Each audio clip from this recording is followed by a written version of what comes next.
గుండె జబ్బులు, షుగర్, ఫెర్టిలిటీతో బాధపడుతున్నారా? RNC super speciality hospital, Chintal, Kutbullapur. నమస్తే, నేను Keshav. Welcome to Suman TV. ఆంధ్రప్రదేశ్లో జనసేన రాజకీయాల్లో జోష్ పెరిగింది. ఒకవైపు జాయినింగ్స్, మరొక వైపు నియోజకవర్గాల వారీగా జరుగుతున్నటువంటి కార్యక్రమాలు, కార్యాచరణ. వీటికి తోడుగా కాపు సంక్షేమ సేన రిలీజ్ చేస్తున్నటువంటి లెటర్లో సంచలనంగా మారుతున్నటువంటి పరిస్థితి. మాజీ ఎంపీ హరిరామ జోగయ్య కాపు సంక్షేమ సేనని లీడ్ చేస్తున్నారు. అలానే జనసేన పార్టీకి సంబంధించి పట్టున్నటువంటి నియోజకవర్గాల జాబితాని ఆయన రిలీజ్ చేశారు. దీంతో పొత్తులో భాగంగా తెలుగుదేశం పార్టీ నుంచి ఎన్ని సీట్లలో జనసేన పార్టీ పోటీ చేయాలనే అంశంపైన కూడా విస్తృత చర్చ జరుగుతుంది. అలానే ఆంధ్రప్రదేశ్ రాజకీయాల్లో జనసేన మార్క్ చూపించడం కోసం హరిరామ జోగయ్య తన వంతుగా సాయాన్ని ప్రకటిస్తున్నటువంటి పరిస్థితి. వాస్తవానికి ఏపీ పాలిటిక్స్ పైన ఆయన అభిప్రాయం ఏంటి? కురువృద్ధుడిగా అనేక తరాలను చూసినటువంటి హరిరామ జోగయ్య ఏం భావిస్తున్నారు? 2024 ఎన్నికల ఫలితాలని ఏ విధంగా ప్రభావితం చేయాలనుకుంటున్నారు? ఆయనతోనే నేరుగా మాట్లాడదాం. హరిరామ జోగయ్య గారు నమస్కారం. నమస్తే. జోగయ్య గారు, మీరు ఒక లిస్ట్ రిలీజ్ చేశారు 50 మందితో. తర్వాత మరి 10 నియోజకవర్గాలకు సంబంధించి మళ్ళీ ఒక అప్డేట్ ఇచ్చారు. ఏంటి ఈ నియోజకవర్గాల కథా కమామిషి ఏంటి? మీ ఆలోచన ఏంటి ఈ లిస్ట్ రిలీజ్ చేయడం వెనక? జనసేన తెలుగుదేశం కూటమి కలిసి ప్రయాణం చేయటంలో జనసేనకి ఎన్ని సీట్లు కేటాయింపబడాలి అనే సందర్భం వచ్చినప్పుడు ఈ మధ్యకాలంలో తెలుగుదేశం శ్రేణులనండి, లేకపోతే తెలుగుదేశం నాయకులనండి, లేక మీడియాలండి, వివిధ మీడియాలు, ఎల్లో మీడియాలండి, ఇవన్నీ అప్పుడప్పుడు ఏం చెప్తున్నాయంటే జనసేనకి 25 నుంచి 30 లోప మాత్రమే బలమైన అభ్యర్థులు నియోజకవర్గాలు ఉన్నాయి, అంతకన్నా కేటాయించాల్సిన అవసరం లేదు అనేటువంటిది ఇవాళ వాళ్ళు ప్రజల్లోకి తీసుకెళ్తున్నారు. అది శుద్ధ అబద్ధం. అంటే జనసేనకి తక్కువ సీట్లు కేటాయించడం ద్వారా తెలుగుదేశం బలాన్ని పెంచాలనేటువంటి జయమే దాంట్లో కనపడదు. దీన్ని ఖండించాలనే ఉద్దేశంతో నేను 60 సీట్లని కూడా ప్రకటించడం జరిగింది. నిజానికి 2019 ఎలక్షన్స్ లో 10,000 ఓట్లు దాటి జనసేన అభ్యర్థులు గెలుచుకున్నటువంటి నియోజకాలు లెక్క పెడితే 61 సీట్లు వచ్చింది. 61 సీట్లలో 10,000 ఓట్లు దాటి జనసేన అభ్యర్థులు గెలుచుకున్నారు ఆ రోజులో. ఆ 61 సీటు ఆ రోజున 61 నియోజకవర్గాలు కూడా తెలుగుదేశం జనసేన కలిసి ప్రయాణం చేసి ఉంటే 2019లో అప్పుడు తెలుగుదేశానికి 23 సీట్లే వచ్చినాయి. కానీ జనసేన తెలుగుదేశం కలిసి ప్రయాణం చేస్తే మొత్తం 57 సీట్లలో వైఎస్ఆర్సీపీ కన్నా మెజార్టీ వస్తారనేటువంటి లెక్కలు చెప్తున్నాయి. అంటే ఏంటి? జనసేన లేకుండా తెలుగుదేశం ఎక్కువ సీట్లు తెచ్చుకోవటం అనేది జరిగేది కాదు అనేటువంటి 2019 ఎలక్షన్స్ చెప్తున్నాయి. అదే రేపు 2024 సంవత్సరంలో కూడా రేపు ఆంధ్ర రాష్ట్రంలో ఎలక్షన్స్ జరిగే విషయం కూడా అంతే. ఇది తెలుగుదేశం వాళ్ళకి చెప్పాలనే ఉద్దేశంతో, అంటే 25 సీట్లతోటి 30 సీట్లతోటి జనసేనకి సరిపెట్టి మెజార్టీ సీట్లు వాళ్ళ చేతుల్లో పెట్టుకుని రాజ్యం వాళ్ళ ఇష్టానుసారంగా చేయటానికి అవకాశం కల్పించుకోవడం సరైన విషయం కాదు. జనసేన లేకుండా, జనసేన ఓట్లు లేకుండా మీరు తెలుగుదేశం నెగ్గే అవకాశం లేదు ఇక్కడ. కాబట్టి జనసేనతో కలిసి మీరు ప్రయాణం చేయదలుచుకుంటే, ఉభయలు కూడా నెగ్గి వైఎస్ఆర్సీపీలు ఓడించదలుచుకుంటే, జనసేనకి నెగ్గడానికి అవకాశం ఉన్న ఎన్ని సీట్లు ఉన్నాయో అన్ని సీట్లు కూడా కేటాయించాల్సిన నష్టం ఉందనేటువంటిది తెలుగుదేశానికి చెప్పాలన్న ఉద్దేశంతో నేను ఆ ప్రయత్నం చేశాను. కానీ తెలుగుదేశం పార్టీ అధినేత చంద్రబాబు నాయుడిని అరెస్ట్ చేసిన తర్వాత ఆ పార్టీ గ్రాఫ్ పెరిగింది, బలం పెరిగింది, ఓట్ షేర్ పెరిగింది. కాబట్టి సీట్ షేర్ విషయంలో కూడా కొంత తగ్గేటువంటి అవకాశం ఉందనే సంకేతాలు ఇస్తున్నారు. ఇది ఎంతవరకు కరెక్ట్? ఆనాటికి దాంట్లో చంద్రబాబు నాయుడిని అరెస్ట్ చేసేదానికి తెలుగుదేశం గ్రాఫ్ కాస్త పడిపోయిన మాట వాస్తవం.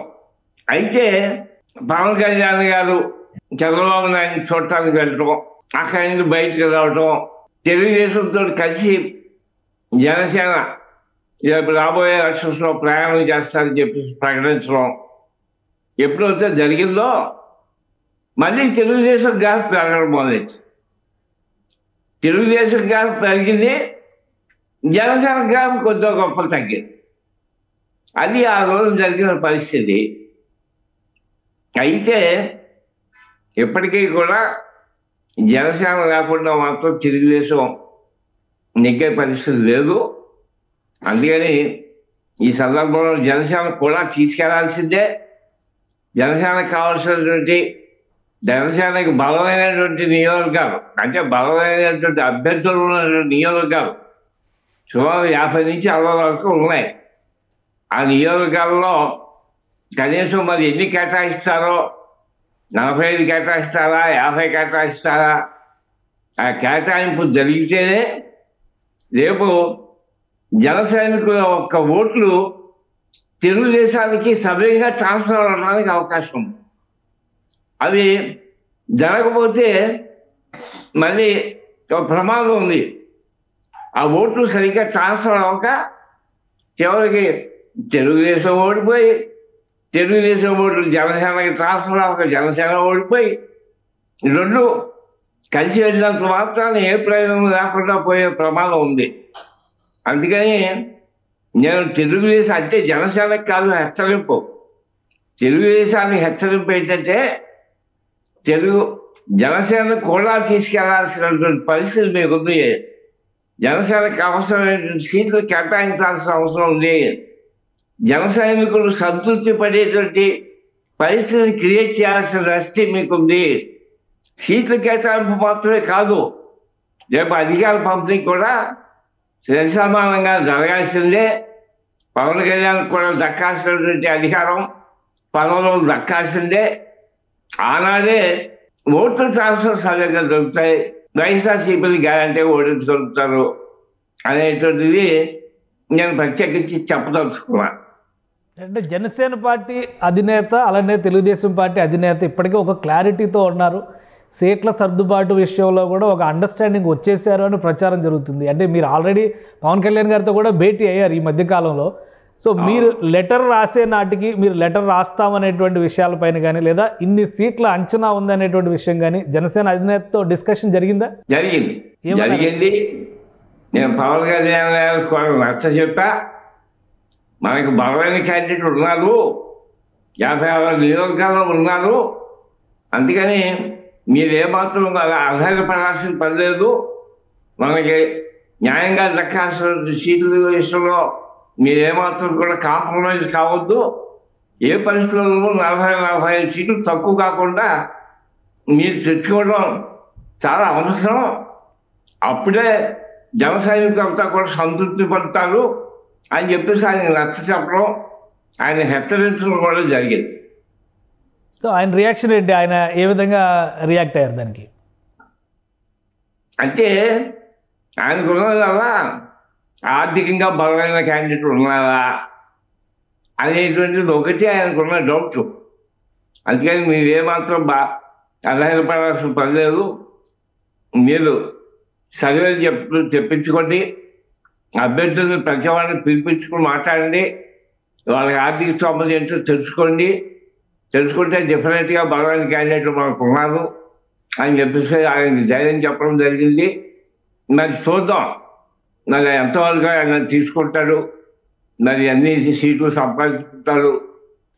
ఏం చేసినా జనసేన యొక్క సంతృప్తి మేరకు జరగాల్సిన నెసెసిటీ ఉంది, లేకపోతే కొన్ని ఇబ్బందులు కూడా ఉన్నమాట వాస్తవం. మీ లిస్టులో ఆర్థికంగా బలమైనటువంటి నాయకులు అభ్యర్థులు ఉన్నారా? ఎందుకంటే పవన్ కళ్యాణ్ గారి ఆందోళన అదే అంటారు, ఈసారి ఆంధ్రప్రదేశ్లో కాస్ట్లీయెస్ట్ ఎలక్షన్స్ని మనం చూడబోతున్నాం అనేటువంటి ప్రచారం జరుగుతుంది. సో మీ లిస్టులో ఆర్థికంగా బలంగా ఉన్నటువంటి నాయకులు ఎంతమంది? నేను చెప్పాను కదండి, 50 నుంచి 60 వరకు ఉన్నారని. అందరూ బలంగా నుంచి 60 నియోజకవర్గాలు కూడా వరకు కూడా బలమైన క్యాండిడేట్లు, సామాజికంగా కూడా చక్కని నియోజకాలు, పలుకుబడి కలిగిన క్యాండిడేట్లు కూడా ఉన్నారు. 50 తక్కువ కాకుండా ఉన్నారు. అందుకనే ఆయన పరిస్థితిని మీరు స్వయంగా తెలుసుకోవడానికి కూడా ఆయనకి చెప్పడం జరిగింది. అది రైట్. ఇంకొకటి ఎంపీ క్యాండిడేట్లకు సంబంధించి ఒక చర్చ నడుస్తుంది. లోక్సభ నియోజకవర్గాల్లో జనసేన పోటీ పెట్టడం లేదు, ఓన్లీ అసెంబ్లీలపైనే ఫోకస్ పెడుతుంది, అసెంబ్లీ సీట్లపైనే ఫోకస్ పెడుతుందని అంటున్నారు. మీ దగ్గర అటువంటి చర్చలు ఏమైనా జరిగినాయా? మీ లిస్ట్ కూడా ఓన్లీ అసెంబ్లీ సెంట్రిక్గానే వచ్చింది. లోక్సభ స్థానాల పరిస్థితి ఏంటి? పార్లమెంట్ నియోజకవర్గాలు ఉభయ గోదావరి జిల్లాల్లో అటు కాకినాడ చూసుకున్నా, ఇటు నర్సాపురం చూసుకున్నా, మరి ఇలా రాజమండ్రి చూసుకున్నా, ఆ 3 నియోజకవర్గాలు కూడా బలమైన నియోజకవర్గాలు జనసేనకి. ఈవెన్ అమలాపురం కూడా బలమైన నియోజకవర్గం, పార్లమెంట్ నియోజకవర్గం. అలాగే విశాఖపట్నంలో కూడా మరి విశాఖపట్నం కూడా బలమైందే, కానీ విశాఖపట్నంతో పాటు అలహాబాద్ కూడా చాలా బలమైన నియోజకవర్గం. అంటే కాపు కమ్యూనిటీ మాత్రం అనుకోకండి, మిగతా కులాలు కూడా వాళ్ళు కూడా తీసుకొచ్చి మనం కలుపుకుని ముందుకెళ్ళాల్సిన పరిస్థితి ఉంది కదా. అందుకని మిగతా కులాలు కూడా మనం ఆలోచించడం మొదలుపెడితే నేను చెప్పింది అమలాపురం ఉందని కొన్ని జిల్లాలో కాన్స్టిట్యున్సీ, ఆ కాన్స్టిట్యున్సీ జనసేనకు బలమైన నియోజకవర్గం. అలాగే మచిలీపట్నం, అలాగే గుంటూరు, అలాగే రాజంపేట, ఈ నియోజకవర్గాలన్నీ కూడా పార్లమెంట్కి చాలా బలమైన నియోజకవర్గాలు. అవి ఖచ్చితంగా జనసేనకు రావాల్సిందే, దాంట్లో ఈయన తెచ్చుకోవాల్సిందే, దాంట్లో అనుమానం లేదు. సో అంటే ఇప్పుడు మీరు చెప్పినట్టుగా చూస్తే ఇప్పుడు బాలశౌరి గారు ఈరోజు పార్టీ పవన్ కళ్యాణ్ గారితో భేటీ అయ్యారు, రేపు ఎల్లుండో పార్టీలో జాయిన్ అవుతారనేటువంటి సంకేతాలు ఇచ్చారు. అలానే అంబటి రాయుడు జాయిన్ అయ్యారు. సో ఎంపీల లిస్టు కూడా బలంగానే ఉండాలంటారా? ఖచ్చితంగా రేపు బాలశౌరి ఏ గుంటూరు పార్లమెంట్కు ఆయన కంటెస్ట్ చేస్తాడు, అది ఆయనకి ఇస్తారు కూడాను. అలాగే రేపు అంబటి రాయుడు వస్తే ఆయన మచిలీపట్నం అడగవచ్చు, లేకపోతే అవనగడ్డ అసెంబ్లీ అడగవచ్చు. ఆ 2 నియోజకవర్గాల్లో ఏది కేటాయించినా ఆయన గ్యారెంటీగా చెప్తాడు. కాబట్టి ఆ 2 నియోజకవర్గాలు జనసేన కోటాలో వేయాల్సిందే, దాంట్లో అనుమానం లేదు. మంచి క్యాండిడేట్లు కూడా వాళ్ళు, అంబటి రాయుడు కానీ బాలశౌరి కానీ చక్కటి క్యాండిడేట్లు, గ్యారెంటీగా నెగ్గే క్యాండిడేట్. అంటే తెలుగుదేశం పార్టీ నుంచి వస్తున్నటువంటి ఒక విశ్లేషణ ఏంటంటే కొన్ని నియోజకవర్గాల్లో 10,000 ఓట్లు యాడ్ అయితే గెలిచేటువంటి అవకాశాలు ఉంటాయి, కానీ అలానే అన్ని నియోజకవర్గాలని కేటాయించడం సాధ్యం కాదు అనేటువంటి వర్షన్ కొంతమంది నాయకులు వినిపిస్తున్నారు. దీన్ని ఏ విధంగా మీరు జస్టిఫై చేస్తారు? వాళ్ళని ఏ విధంగా కన్విన్స్ చేయడానికి అవకాశం ఉంది? 2019 ఎలక్షన్ అండి. 2019 ఎలక్షన్లో ఏ పార్టీకి ఎన్ని ఓట్లు పట్టాయని వాళ్ళ లెక్కలు ఉన్నాయి కదా. ఆ లెక్కలు బయటికి తీస్తేనే నేను చెప్తున్నా. 2019 ఎలక్షన్లో 61 నియోజకవర్గాల్లో 10,000 ఓట్లు దాటి జనసేన అభ్యర్థులకు పడ్డ నియోజకవర్గాలు ఉన్నాయి. అందుకని ఆయన ఎవరు కాదనే పరిస్థితి లేదు. కాబట్టి మరి అలాగే 15,000 దాటి పడ్డ నియోజకవర్గాలు 45 ఉన్నాయి, 25 దాటి పడ్డ నియోజకవర్గాలు 35 ఉన్నాయి. అందుకే దానికంటూ లెక్కలు ఉన్నాయి. అదే లెక్కలు ఈనాడు కూడా తీసుకోవచ్చు. ఎందుకంటే ఆనాటి పరిస్థితి కన్నా జనసేన పరిస్థితి ఇవాళ చాలా మెరుగ్గా ఉంది. ఆ రోజుల్లో 6.9 ఉండొచ్చు ఓటింగ్ శాతం, ఈవేళ 14 నుంచి 15% వరకు పెరుగుంది. ఈవేళ ఏ సర్వేలు చూసినా ఇవాళ జనసేన పార్టీ యొక్క ఓటింగ్ శాతం. మరి ఈ పెరిగినటువంటి పరిస్థితుల్లో ఓటింగ్ శాతం కూడా పెరుగుతుంది కదా. అందుకని ఇది ఊరిలో ఏదో గాల్లో చెప్పే లెక్కలు కాదండి, అవి ఖచ్చితమైన లెక్కలు ఉన్నాయి. ఆ లెక్కలు కాదనే పరిస్థితి ఇవాళ తెలుగుదేశానికి కూడా లేదు. రైట్. కానీ మీరు సీట్ల సర్దుబాటుతో పాటు అధికార షేరింగ్ అనేది, అంటే పవర్ షేరింగ్ అనేటువంటి మెలిక కూడా పెడుతున్నారు. ఇది సాధ్యమయ్యేదైనా ప్రాక్టికల్గా? ఎందుకంటే పెద్ద పార్టీగా, లేదంటే ఎక్కువ అనుభవం ఉన్న పార్టీగా తెలుగుదేశం ఒకవైపు, జనసేన పార్టీ ఇంకోవైపు, ఈ క్రమంలో పవర్ షేరింగ్ అనేది ఏ విధంగా ఉండొచ్చు మీ అంచనా ప్రకారం? చంద్రబాబు నాయుడు గారికి అనుభవం ఉంటే ఉండొచ్చు, పవన్ కళ్యాణ్ గారికి కామన్ సెన్స్ ఉంది. నేను పరిపాలనలో అనుభవం ఉన్న మనిషిగా చెప్తున్నాను. నేను ఒక ముఖ్యమంత్రి పదవి చేయడం పెద్ద కష్టమైన విషయం కాదు.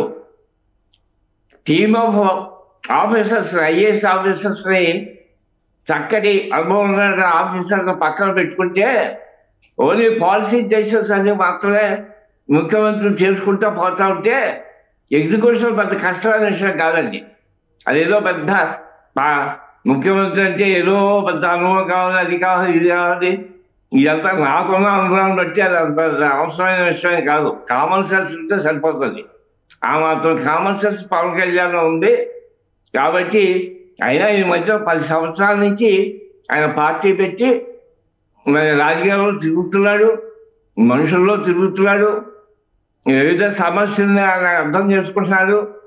కాబట్టి అది పెద్ద కష్టం ముఖ్యమంత్రి పదవి చేయటం అని అనుకోవట్లేదు. ఇంకోటి ఏంటంటే ఈవేళ కాపులకి రాజ్యాధికారం దక్కాలనేటువంటి ఒక ఆశయం, ఒక పాలసీ మీద ఈవేళ కాపులకి 180 మంది 90 మంది ఈవేళ పవన్ కళ్యాణ్ వెనకాల ఉన్నారు. పవన్ కళ్యాణ్ గారి వెనకాల ఉన్నారంటే ఏదో పవన్ కళ్యాణ్ గారు ముఖ్యమంత్రి చేద్దాం ఉద్దేశం కాదు, కాపులకి రాజ్యాధికారం తెచ్చుకోవాలి. కాబట్టి ఆ సందర్భంలో పవన్ కళ్యాణ్ ముఖ్యమంత్రి అవ్వాలనే ధ్యేయంతో ఈవేళ అంతా ఉన్నారు. కాపులే కాదు, కాపులతో యంగ్స్టర్స్, మహిళలు, మిగతా కులాల్లో కూడా ఈవేళ పవన్ కళ్యాణ్ సపోర్ట్ చేస్తున్నారు. వీళ్ళందరి యొక్క ధ్యేయం ఏంటంటే వాళ్ళకి ఈ రాష్ట్రం యొక్క పరిపాలనలో ఒక మార్పు తీసుకురావాలి. మార్పు అంటే ఏ విధమైన మార్పు అంటే నీతివంతమైన పరిపాలన తీసుకురావాలి. నీతివంతమైన పరిపాలన తీసుకురావాలంటే ఇప్పుడు పరిపాలకులు ఎవరైతే ఉన్నారో, గతంలో పరిపాలకులు ఎవరైతే ఉన్నారో వాళ్ళకన్నా చెప్పుకోదగ్గ నీతివంతులు ఈవేళ ఒక పవన్ కళ్యాణ్ మాత్రమే. కాబట్టి ప్రజలు కోరుకున్నది నీతివంతమైన పరిపాలన. ఆ పరిపాలన ఒక పవన్ కళ్యాణ్ ఇవ్వగలుగుతాడనేటువంటిది ఈవేళ ప్రజల్లో ఉంది. కాబట్టి ప్రజల యొక్క అభిప్రాయం మేరకు ఈవేళ పవన్ కళ్యాణ్ ఏ పరిస్థితుల్లోనూ ముఖ్యమంత్రి అవ్వాల్సిందే. అంటే ముఖ్యమంత్రి 5 సంవత్సరాలు అయ్యే పరిస్థితి లేదు. కాబట్టి ఇద్దరు యొక్క ఇది తెలుగుదేశం జనసేన కలిసి ప్రయాణం చేస్తున్నాయి కాబట్టి దాంట్లో ఆయన కొంచెం సీనియర్ కాబట్టి అందుకని ఫస్ట్ 2.5 years చంద్రబాబు నాయుడు గారిని ముఖ్యమంత్రి చేయించి తర్వాత 2.5 years అయినా పవన్ కళ్యాణ్ ముఖ్యమంత్రి అవ్వాలనేటువంటిది ఇవాళ జన సైనికుల యొక్క దృఢమైన అభిప్రాయం. ఆయనకి ఏమాత్రం గండి కొట్టినా ఈ కూటమి కొలాప్స్ అయ్యేటువంటి పరిస్థితి ఉంది. అది నేను హెచ్చరిస్తున్నా. కానీ పవన్ కళ్యాణ్ గారు 10 ఏళ్ల పాటు ఈ మైత్రి కొనసాగాలి అనేటువంటి దృష్టిలో మాట్లాడారు. మీరు చెప్పేది పవర్ షేరింగ్తోనే మొత్తం లింకప్ అయింది అనేటువంటి మాట చెప్తున్నారు. ఇది ప్రాక్టికల్గా సాధ్యమయ్యేటువంటి అంశమేనా? 10 సంవత్సరాలు అంటే ఈ 2 పార్టీలు కలిసి ప్రయాణం చేయాలి. అంటే 10 సంవత్సరాలు తీసుకెళ్ళి తెలుగుదేశం నాయకుడు చంద్రబాబు నాయుడికి ముఖ్యమంత్రి కట్టబెట్టడం కాదు. ఎందుకంటే చెప్పాను కదా, చంద్రబాబు నాయుడిని ముఖ్యమంత్రి చేసే పరిస్థితి ఏర్పడితే జనసేన ఓట్లు ట్రాన్స్ఫర్ కావు. జనసేన ఓట్లు ట్రాన్స్ఫర్ సరిగ్గా కాకపోతే తెలుగుదేశం క్యాండిడేట్ ఒక్కరు లెక్కదు. అలాంటి పరిస్థితిలో మొత్తం కూటమి అంతా కొలాప్స్ అయిపోతుంది. కాబట్టి ఇది జగమెదిగినటువంటి సత్యం. కానీ ఒకటి అంటే వైఎస్ఆర్సీపీ నాయకులు పదే చెబుతున్నటువంటి మాట సీఎం అని నినాదాలు చేయించుకొని ఇప్పుడు గంపగుత్తగా కాపులందరినీ కూడా చంద్రబాబు నాయుడికి తాకట్టు పెట్టేస్తున్నారు. మంత్రులే నేరుగా అంబటి రాంబాబు లాంటి వాళ్ళు ఇవాళ కూడా ఆయన ట్వీట్లు చేస్తున్నటువంటి పరిస్థితిని మనం చూస్తున్నాం. ఉద్దేశపూరితంగా కాపుల గొంతు కోసేటువంటి ప్రక్రియ అవసరం లేకపోయినా కానీ ఏకపక్షంగా పవన్ కళ్యాణ్ పొత్తు ప్రకటన చేశారు కాబట్టి దానివల్లనే అసలు నష్టం జరుగుతుంది. కాబట్టి అందరూ అప్రమత్తంగా ఉండాలి అంటున్నారు. ఏం సమాధానం చెప్తారు దీనికి మీరు? పవన్ కళ్యాణ్ ఏనాడు కూడా చంద్రబాబు నాయుడు గారు ముఖ్యమంత్రి అని ఏనాడు కూడా ఈ రోజు వరకు డిక్లేర్ చేయలే. ఆయన చేయలేదా?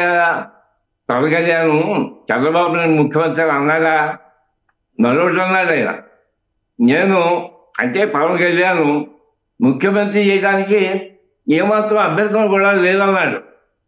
అందుకని అది కూడా ముఖ్యమంత్రి పదవి ఈవేళ మనం దేశం చేసుకోదలుచుకోలేదు, ఎలక్షన్ అయిన తర్వాత మేము నిర్ణయం చేసుకోదలుచుకున్నామని అన్నాడు.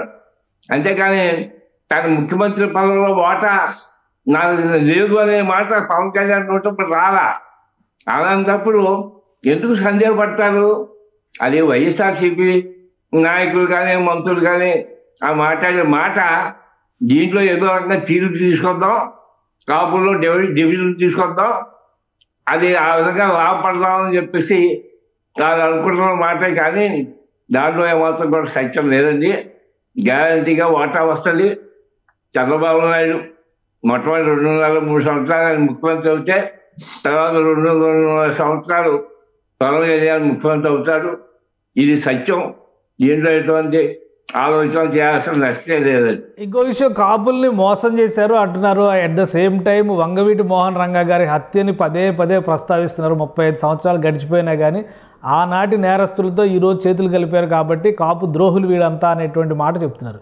దీన్ని మీరు ఆల్రెడీ ఒక పుస్తకం కూడా రాశారు, రంగా గారి హత్యోదంతం గురించి మీ పుస్తకంలో కూడా వివరించినటువంటి పరిస్థితి ఉంది.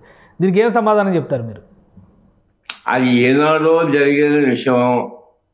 ఈవేళ మోహన్ రంగా గారి కొడుకు రాధా తెలుగుదేశం పార్టీలో ఉన్నాడు.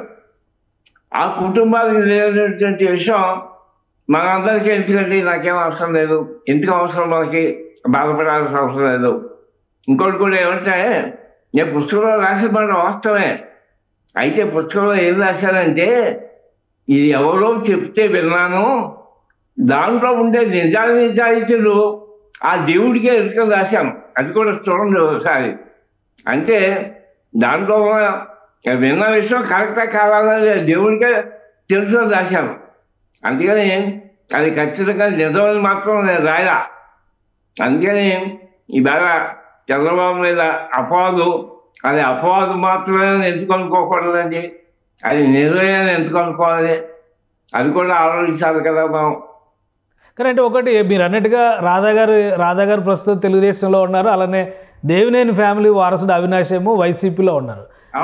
ఎమోషనల్గా అది మీరు చెప్పిన పాయింట్ కనెక్ట్ అయినా అవ్వకపోయినా కానీ కాపులు ఆరాధ్య దైవంగా భావించేటువంటి రంగా గారి విషయంలో, ముఖ్యంగా ఈ విషయంలో ఒక సెంటిమెంట్ రైజ్ చేసేటువంటి ప్రయత్నం అయితే జరుగుతుంది వైఎస్ఆర్సీపీ నేతలు చేస్తున్నటువంటి స్టేట్మెంట్స్ని బట్టి. మరి ఇది ఓటింగ్ పరంగా కాపు ఓట్లు పోలరైజ్ అవ్వడానికి ఆటంకం అయ్యేటువంటి అవకాశం లేదంటారా? ఆ రోజున రంగా గారి మద్దతు కేసులో మొదటి ముద్దాయి అయినటువంటి నెహ్రూ, ఆయన ఎవరు శిష్యుడండి? ఆయన రాజశేఖర రెడ్డి గారి శిష్యుడు కదా.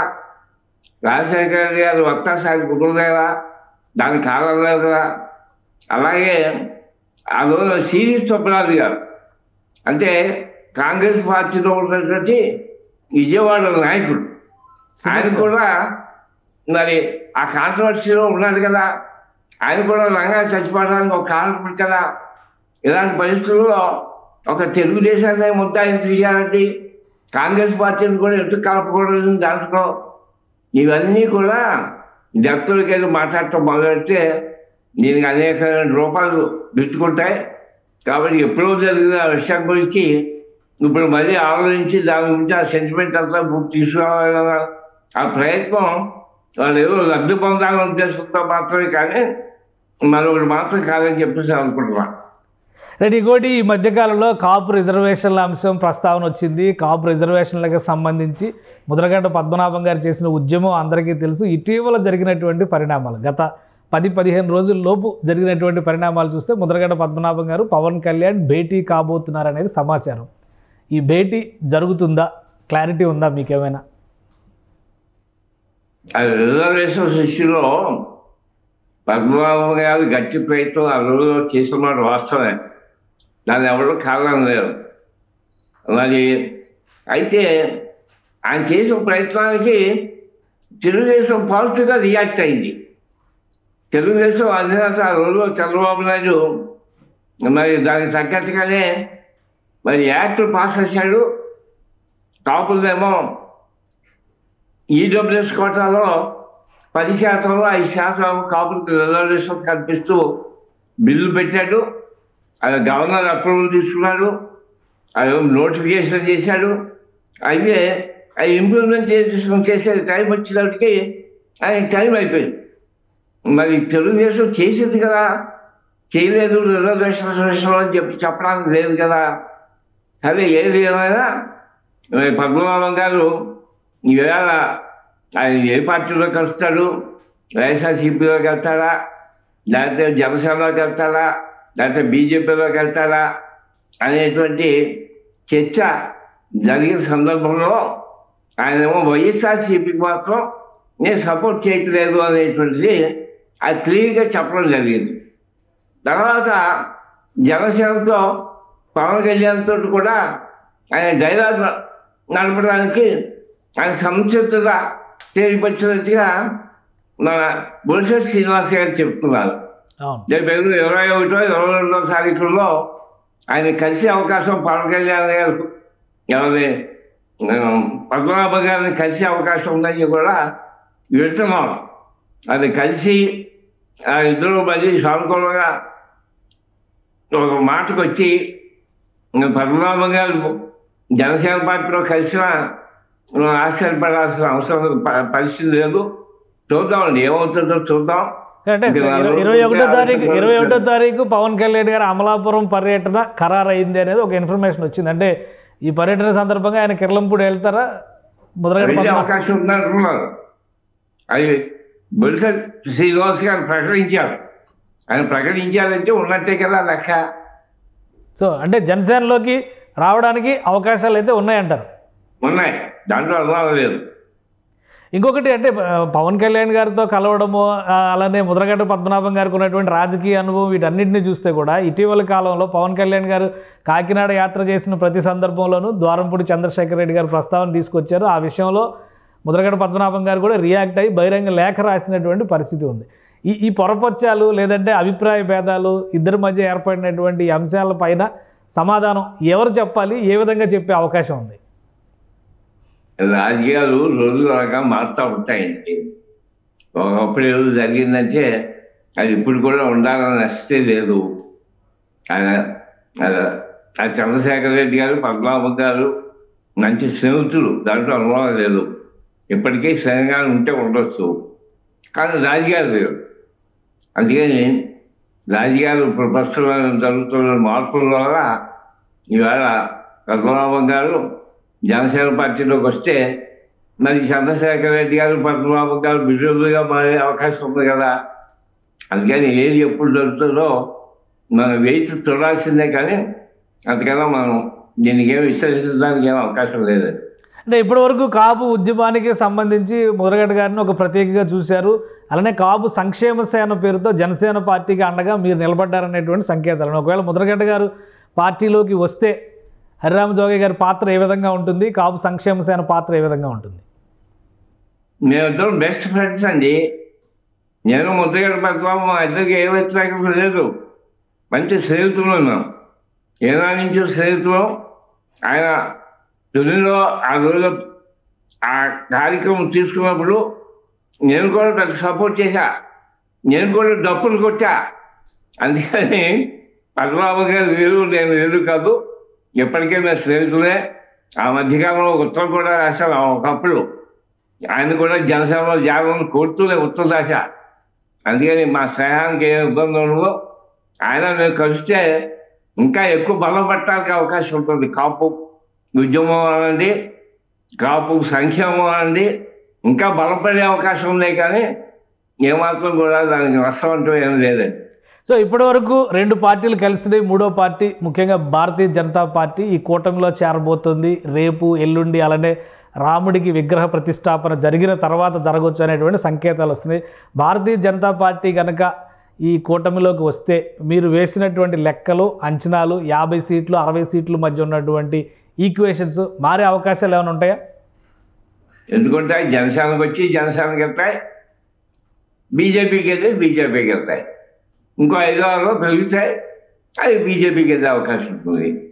దాంట్లో పెద్ద మార్పు ఉంటుందని నేను అనుకోనండి. బీజేపీకి కూడా కరెక్ట్ చాలా అవసరం దీంట్లో. ఎందుకంటే ప్రతిపక్ష ఓట్లు అవి కలిసి ప్రయాణం చేయాలి, చీమకోళ్ళు అనేటువంటి ప్రిన్సిపల్ మీద కదా ఈ రెండు కలిసి ఇవాళ తెలుగుదేశం జనసేన. అలాంటప్పుడు బీజేపీకి కూడా కలిసి చేసేయాల్సిన నష్టం ఉంది కదా. అందుకని వాళ్ళు కూడా కలనివ్వండి, కలిస్తే మళ్ళీ మంచి. కలిస్తే లాభం అంటారా? ఎందుకంటే లెక్కలు మారుతాయి, రాష్ట్ర విభజన తర్వాత హామీలు నెరవేర్చిన కేంద్రమే కాబట్టి ఇబ్బంది పడతారనేటువంటి కొన్ని గ్రౌండ్ రిపోర్ట్స్ వస్తున్నాయని ప్రచారం జరుగుతుంది. లెక్కలే బాగా. ఎందుకంటే ఈవేళ జరుగుతున్నటువంటి రాజకీయ పరిణామాలు చూస్తుంటే రాబోయేటువంటి కేంద్ర ప్రభుత్వం బీజేపీ అనేటువంటిది క్లియర్ కట్గా కనపడుతోంది. అలాంటి పరిస్థితుల్లో బీజేపీని కూడా పెట్టుకోవడం రేపు రాష్ట్రం యొక్క అభివృద్ధికి చాలా అవసరం నేను భావిస్తున్నా. కేంద్రం కూడా మనకు సపోర్ట్ ఉంటే ఏదో చేద్దాం అంటున్నారు. దీనికి మరింత బలం చేకూర్చి ఇంకా చేయడానికి రాష్ట్రాలు బాగుపరుచుకోవడానికి అవకాశం ఉంటుంది. కాబట్టి బీజేపీని కూడా కలవండి. కనీసంలో లాభం ఉండకపోవచ్చు, నష్టం ఉండకపోవచ్చు, కానీ ఫ్యూచర్లో మాత్రం చాలా అవసరం అది. కాబట్టి బీజేపీని కూడా కలుగునంటే నా ఉద్దేశం మంచిదని నేను అనుకుంటున్నాను. రైట్. ఇంకోటి, కాంగ్రెస్ పార్టీ ఇప్పుడు ఆంధ్రప్రదేశ్లో మళ్ళీ యాక్టివేట్ అవుతుంది. ఏపీసీసీ పగ్గాలు షర్మిల చేపట్టబోతున్నారు. ఆల్రెడీ 21వ తారీఖు ముహూర్తం కూడా ఫిక్స్ అయిపోయినటువంటి పరిస్థితి. మీరు చాలా సుదీర్ఘకాలం పాటు కాంగ్రెస్లో పనిచేసినటువంటి నాయకుడిగా ఏ విధంగా చూస్తారు? కాంగ్రెస్ రివైవ్ అవ్వడానికి, పునరుత్తేజం పొందడానికి ఆంధ్రప్రదేశ్లో ఎంతవరకు అవకాశం ఉంది? నాకు వచ్చిన నమ్మకం లేదు. కాంగ్రెస్ మా బట్టే వెళ్తే 1% ఓట్లు పట్టుకెళ్ళవచ్చు. అందుకని కాంగ్రెస్ బలపడటానికి ఎక్కడ అవకాశం నాకు వచ్చే ఏం కలపడతారు. కానీ చాలామంది కాంగ్రెస్ నాయకులు, మాజీ కాంగ్రెస్ నాయకులు మళ్ళీ రియాక్టివేట్ అవుతున్నారనే ప్రచారం జరుగుతుంది. కడప నుంచి ఆపరేషన్ మొదలవుతుంది. స్తబ్దుగా ఉండి నిస్తేజంగా ఉన్నటువంటి నాయకత్వాన్ని అందరినీ ఒక పక్కకి తీసుకొచ్చి మళ్ళీ కాంగ్రెస్లో రియాక్టివేట్ చేస్తారు షర్మిల అనేటువంటి ప్రచారం జరుగుతుంది. సో ఇది ప్రభుత్వ వ్యతిరేక ఓటు అనేటువంటి అంశానికి గండి కొట్టేటువంటి అవకాశం ఉందా లేదా? నాయకులు ఎవరైనా కలిస్తే వైఎస్ఆర్సీపీకి సంబంధించిన కలుస్తారు. అయితే నాయకులు ఎన్ని ఓట్లు ఒక్కొక్కరు సీట్స్కు తీసుకెళ్తారనేటువంటిది అది నమ్మదగ్గ విషయం కాదు. ఈవేళ నాయకులు వెనకాల ఊరినే జనం వెళ్ళిపోతారని అనుకోవాల్సిన నష్టం ఉంటుందని నేను అనుకోను. దానివల్ల పెద్ద ప్రతిపక్ష ఓట్లు తీసుకెళ్ళి ప్రతిపక్ష ఓటుని నష్టపరిచే అంతగా కాంగ్రెస్ ఉంటుందని నేను అనుకోవట్లేదు. రైట్. థ్యాంక్ యూ హర్రామ్ జోగి గారు, మీ అభిప్రాయాల్ని తెలియజేసినందుకు ధన్యవాదాలు. రైట్, ఇది హర్రామ్ జోగి గారి అభిప్రాయం. ఆంధ్రప్రదేశ్ ఎన్నికల్లో అధికార బదిలీ విషయంలో ముఖ్యంగా వైఎస్ఆర్సీపీని ఓడించాలంటే ఖచ్చితంగా జనసేనకి సముచిత గౌరవం ఇవ్వడం ద్వారా తెలుగుదేశం పార్టీ సమవుజ్జిగా తీసుకెళ్ళినప్పుడే ప్రయోజనం నెరవేరుతుందంటున్నారు. అదేవిధంగా 2019 ఎన్నికల ఈక్వేషన్స్ చూసిన తర్వాతే 50 నుంచి 60 సీట్ల లెక్క తాను తేల్చినట్టుగా జాబితాని రిలీజ్ చేసినట్టుగా చెప్తున్నారు. ముద్రగడ పద్మనాభం జాయిన్ అయితే పార్టీకి మరింత బలం చేకూరుతుంది. రాబోయే రోజుల్లో కాపు ఉద్యమాలు, కాపుల ఆకాంక్షలు కూడా బలపడతాయనేటువంటి మాట చెప్తున్నారు. ఇక వైఎస్ షర్మిల రాక కాంగ్రెస్ పార్టీకి 1% కంటే ఎక్కువ ప్రయోజనం చేకూర్చేటువంటి అవకాశం లేదని హర్రామ్ జోగి తేల్చి చెప్తున్నారు. ఇది స్పెషల్ డిస్కషన్. Keep watching.